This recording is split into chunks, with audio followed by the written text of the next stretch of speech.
हम ये दुनिया भरे की सौदा सुनाते हैं, आगड़ बिल्ला बागड़ बिल्ला ऐसा वैसा, ये भागवत में थोड़ा ही नहीं है। ये तो हम बीच में मसाला इसलिए डालते हैं कि हमारी पब्लिक थोड़ी जागृत रहे मॉडल को देख करके। भैयाओ, तो देखिए मेरा कहने का मकसद है कि कार्य सुमंत्री करुणे सुदासी भोजने सुमाता सैतम सुरंभा पतिव्रता लक्षणम। पतिव्रताओं का ये धर्म होता है कि जैसे कि राजा होकर के भी अपने मंत्री से सलाह लेता है, तो पत्नी का धर्म होना चाहिए कि घर का नया काम करने से पहले अपने पति की सलाह जरूर ले लेनी चाहिए। अगर पति की सलाह से काम करोगी तो बात ही कुछ अलग होगी। कार्य सुमंत्री करुणे सुदासी, करुणे मानी काम और दासी मानी दासी। बाबूराम जी, जैसे कि पत्नी का धर्म होता है कि पति जब बाहर से आए तो पत्नी एक लोटा में ठंडा जल लेकर के आए, बेशक चाहे पति पिए या ना पिए, ये पत्नी का धर्म होता है और दासी की तरह काम करे। कार्य सुमंत्री करुणे सुदासी भोजने सुमाता, भोजने सुमानी भोजन और माते सुमानी माता। यानी पति जब काम काज से आए या कहीं सफर से आए तो हमें कभी भी पति के सामने जब भोजन की थाली रखी जाए तो पति के सामने ऐसे दुर्वचन नहीं कहने चाहिए, ऐसी कोई क्रोध की बात नहीं कहनी चाहिए जो कि पति के आगे से भोजन की थाली ना छूट जाए। उस समय जैसे कि एक माँ अपने बेटे को प्यार करके भोजन कराती है, उसी प्रकार से हर पत्नी को अपने पति के साथ में व्यवहार करना चाहिए। भोजने से माता सहितम सुरंभा पतिव्रता लक्षणम। सुबह उठ करके मैयाओं अपने पति के रोजाना तिलक करना चाहिए बहनों के लिए, क्योंकि पति परमेश्वर होता है। अनुसुईया ने क्या किया था, बिना बारिश के लोटा भर लिया ना, तीनों देवता 6 महीना के लला बनाए ले। तो देखिए हर पत्नी को सुबह उठ करके धरती माता को नमन करना चाहिए, स्नान ध्यान करके रसोई में जाना चाहिए और सुबह उठ करके अपने पति का तिलक करे और पति जो है वो अपनी पत्नी का तिलक करे। यह सुना है कि पत्नी कर रही है, पति मार रहे ठोकर।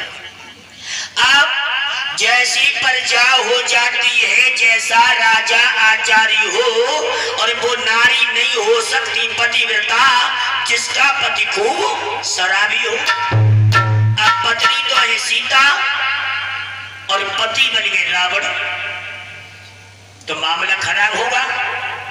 जब पत्नी का स्वरूप अगर सीता मैया का है तो कायदा तो ये कहता है कि पति को भी राम के भेष में ढलना पड़ेगा, तब ही धर्म चलेगा, वरना नहीं चलेगा। या पति तो बन गए राम और पत्नी बन गई सूट न खाऊं, तो नाक कटनी है। तो मेरा कहने का मतलब है कि पतिव्रता धर्म जभी चलेगा जब पति और पत्नी के दोनों के विचार अगर एक होंगे तभी चलेगा, वरना ऐसा नहीं।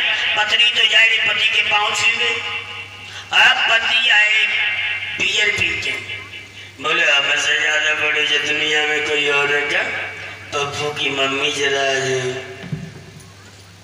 बढ़िया से गाना बनाओ। अब वे तो चाह रहे कि स्वामी जी के पांव छुआ में, सो पति दारू के नशा में रहे, सो पति ने ऐसी लात मारी कि एक ही लात में पत्नी की 32 बाहर करता ही है। तो वो धर्म कहाँ रहा, वो तो गड़बड़ हो गया। एक गांव में हम कथा कर रहे हैं, करवा चौथ को दिन रहे, खास करवा चौथ वाले दिन भागवत समाप्त हो रही थी। औरतें बोली गुरुजी तुम करवा चौथ नहीं कराते, मैंने हमारे यहाँ नहीं होती है करवा चौथ। बोले अच्छा, तो हमने के भैया तुम रखती हो व्रत? बोले हाँ। तो उनके पति जो दारू पीते थे, पति दारू पीते थे, मैया ने सारे दिन अपने पति की लंबी उम्र के लिए सारे दिन बरते रहे, सारे दिन उन्होंने जौना के पानी पी हुए। सो उन्होंने सोची कि आज पति को तिलक करेंगे, पति के पांव छुए, पति की लंबी उम्र हो जाए, और जैसे ही संध्या को टाइम हो तो शाम के टाइम उनके घर वाले दारू पी के आए। सो कहने लगे भले मानसो पप्पू के पापा तुम रोजाना दारू पीते हो, आज तो ना पीते, आज हमने तुम्हारी लंबी उम्र के लिए करवा चौथ को व्रत रखो। सोई लला और वो कह रहे थे कि हमारे लिए तुम मांस बनाओ। पत्नी ये कह रही थी कि तुम रोजाना मांस खाते हो, मैं आज मांस बना के नहीं दूंगी क्योंकि आज मैं व्रत हूँ। बहुत जिद कर रहे थे, इसी बात पे झगड़ा चालू हो गया। होता रहा बराबर में कमरा हमारो रहे वहां, तो हम तो सुन रहे सब बातें। और जैसे ही 12-1 बजे सोन ने मने करी कि हम पे नहीं बने, सो उन्हें उठाओ पेना, और पेना उठाए के 4 जमाए पे। अब तो वो भाजी फिरे, तो हमने की लला जी तो करवा चौथ ना, जी तो गड़बड़ चौथ है गई, जे करवा चौथ ना रही, जी तो गड़बड़ चौथ है गई। तो मैया ऐसी करवा चौथ से क्या फायदा? क्या पति का विचार ठीक नहीं है? मैया खामा खाइया तो तुझे पड़ी है। सोई बारे करवा चौथ जब करियो जजवार पेना फेरे, आप बाकी घरवा जब पेना फेरे तो कोई दौड़ी के हरों में जाने तो वो पे बाप ते पैदा हुई तो मार डाल। अब तो तैयार भैया काका करवा की घरवारी मैंने कि जी है देवी और जी है देवता। देखो जे देवी और जे देवता सवेरे दिन व्रत रही और शाम को तैयार की जो देवता ही नहीं, और कह रही अपने बाप से पैदा हो तो जान से मार डाली। तो भैया ऐसो करियो, मैया ऐसो ना है रोजाना सारे 1 साल तक ऐसो करियो, 1 साल तक पति से रोज लड़ाई करो और एक दिन करवा चौथ को आ जाए तो छन्नी में मुंह देख करके पति को अलग दे दो, कल्याण है। तो भैया जाए कि हमारे हम तो करवा चौथ हो मनवा तो नहीं, तो माफ करना माताओं, कहने का मतलब है कि जब तक पति पत्नी का अगर विचार अगर एक नहीं होगा तब तक धर्म होना संभव नहीं है। तो मेरा कहने का मकसद है कि मैयाओं ऐसा तो नहीं है कि तुम सुन रही हो तो सुन करके सब बातें उतार दो जीवन से।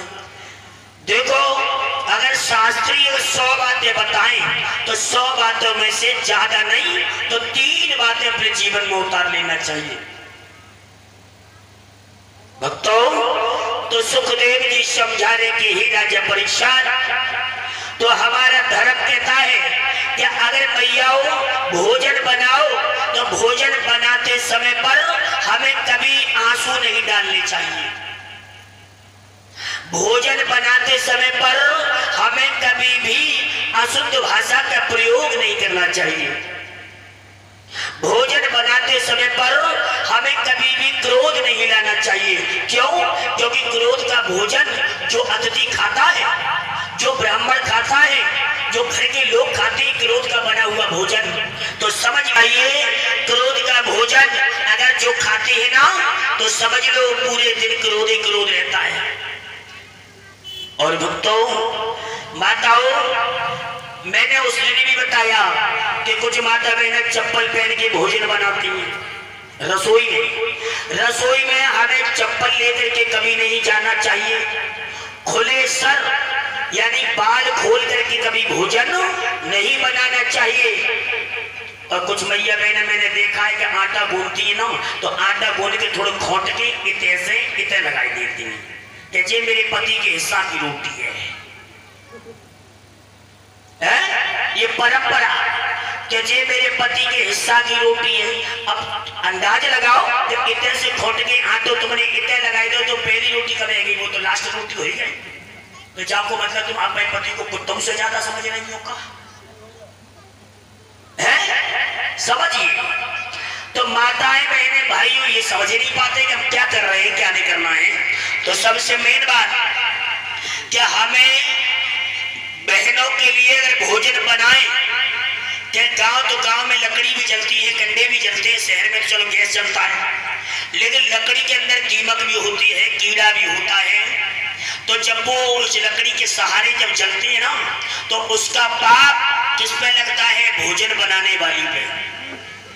और जब दोनों टाइम तुम भोजन बनाते समय पर और जल का छींटा लगा करके अग्नि देवता को भोग लगा दोगी तो जो कीड़े जो उसके अंदर हत्या हो रही है लकड़ी कंडे के अंदर, उनसे हमारी माता बहना उन पापों से बच जाएंगे। हमें रोजाना चूल्हे पे भोग लगाना चाहिए। सुबह को एक रोटी यानी रोजाना गौ माता को और बाद वाली रोटी कुत्ता के लिए देनी चाहिए। भाइयों बहनों, इस भारत भूमि पर पलने वाली सीता, अनुसुईया, सावित्री जैसी माताएं एवं बहनें तो इसलिए बताया है कि हमें ये रसोई के नियम जरूर करने चाहिए। ऐसा करने से हमारे घर में लक्ष्मी मैया का प्रवेश होता है, लक्ष्मी माता का प्रवेश। क्योंकि लक्ष्मी ऐसे नहीं आती, लक्ष्मी जब आती है जब घर का आचार विचार नियम संयम अच्छा होता है? सुमित गोस्वामी तुलसीदास जी ने लिखा है कि जहां सुमित तहां संपत्ति नाना और जहां कुमित तहां विपत्ति निधाना। जहां सुमित होती है बाप बेटों में प्रेम होता है, भाई भाई